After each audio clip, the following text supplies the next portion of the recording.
Европак сұйық жүк тасымалдау компаниясы алғаш рет Алматыдан Қытайға рапс майы бар флекси пойыз жөнелтті. Экспорттық өнімді жеткізу Владивосток порты арқылы жүзеге асады. Жеткізу 30-35 күнді қамтиды. Жаңа логистикалық бағыт болашақта отандық тауар өндірушілерге тұрақты экспорттық қызмет көрсетуді жолға қоюға септігін тигізеді. Ірі жобаны бірлесе қолға алған Қазақстандағы ең ірі логистикалық Атасу Групп пен KTZ Экспресс компаниясы.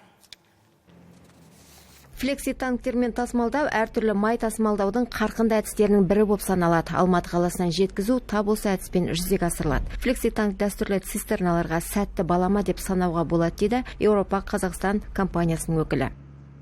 Флекси-поезда Европак являются... Европактың флекси-поездары май экспорт үшін тамаша құрал. Бұл біздің май зауыттарына, экспорттаушыларға үлкен көмек. Қаңтардан сәуірге дейін біздің компания 50-ден астам поезды экспорттады. Қазақстаннан жеткізу Көкшетауда жүзеге асырылды. Біз поездармен 6000 тоннадан астам рапс майын экспортқа жөнелттік.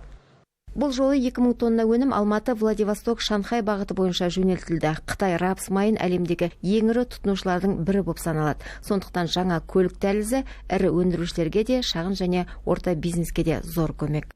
Хотелось бы отметить, что контейнеризация помогает... Контейнерлеу әдісі ірі өндірушілерге ғана емес, сонымен қатар шағын өндірушілерге де үлкен нарықтарға шығуға көмектесетінін атап өткім келеді. Өйткені контейнерлік пойызды жіберу бір моно жіберуші болғанмен бірдей емес. Біз бірнеше контейнерді біріктіре аламыз. Яғни бір пойызға бірнеше жөнелтушілерді тіркеп, қиыр шығыстағы порттарға жөнелтіп, және ол жерден әртүрлі порттарға жібере аламыз. Біз шағын және орта кәсіпкерлікті үлкен нарыққа шығуға көмектесеміз.